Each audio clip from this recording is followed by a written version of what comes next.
हे माझी आणि त्यांची भेट 1 महिन्यापूर्वी झाली होती. त्याच्यानंतर महाराष्ट्र शासनाच्या वतीनं आपल्या सगळ्यांना जे माहिती आहे की प्रसाद लाड साहेब तिथं त्यांना भेटायला गेलेले होते आणि त्याच्यानंतर ते विखे पाटील साहेबांशी चर्चा करणार होते, कारण विखे पाटील साहेब त्या समितीचे अध्यक्ष आहेत. मी देखील त्या समितीचा सदस्य आहे. पण मराठा समाजाला न्याय देण्याची भूमिका ही महायुतीच्या सरकारची एकनाथ शिंदेसाहेब मुख्यमंत्री असल्यापासूनची आहे.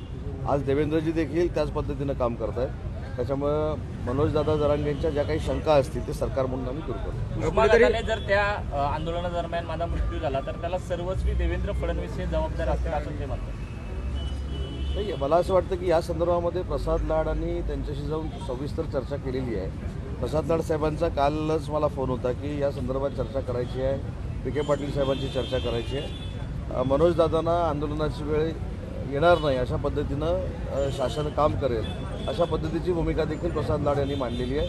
त्यांच्यावर आम्ही चर्चा करू आणि भविष्यातली आमची भूमिका मराठा समाजाबद्दलची जी सकारात्मक आहे ती तशीच ठेवून पुढे जाऊ.